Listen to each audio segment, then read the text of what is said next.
Alam mo ba na hindi inirerekomenda ang pag-inom ng kape kapag walang laman ang tiyan? Marami ang gumigising sa umaga at agad kumakapit sa tasa ng kape.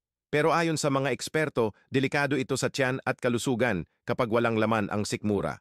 Narito ang 10 dahilan kung bakit dapat iwasan ang pagkape nang walang laman ang tiyan. Una, nakakairita sa lining ng tiyan. Ang kape ay acidic, kaya kapag walang laman ang tiyan, maaari nitong pasiglahin ang sobrang acid na nagdudulot ng ulcer or gastritis. Pangalawa, nagpapataas ng acid reflux. Mas madaling tumaas ang asido sa esophagus kaya nagdudulot ng heartburn. Pangatlo, nagpapabagal ng digestion. Kapag walang laman ang tiyan, pwedeng humina ang galaw ng bituka at magdulot ng kabag. Pang-apat, nagpapabilis ng heartbeat. Dahil sa caffeine, pwedeng tumaas ang tibok ng puso lalo na kung wala pang sustansya sa katawan. Pang-lima, nakaka-trigger ng anxiety o panginginig. Ang sobrang caffeine sa walang laman na tiyan ay nakakaapekto sa nervous system.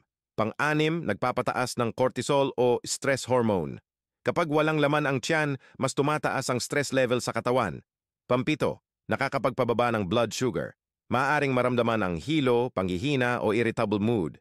Pangwalo, nakakasira sa absorption ng nutrients. Ang caffeine ay nakakaapekto sa pag-absorb ng iron at calcium mula sa pagkain. Pangsiyam, nagiging sanhi ng bad breath. Pinapatuyo ng kape ang bibig, kaya dumadami ang bakterya. At pangsampu, nakakasira ng gut health. Pinapatay nito ang good bacteria sa tiyan kapag walang kasamang pagkain.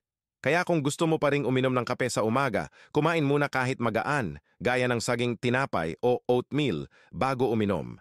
At tandaan, limitahan din ang pag-inom sa 1 hanggang 2 tasa lang sa isang araw, lalo na kung may ulcer o acid reflux ka. Follow for more.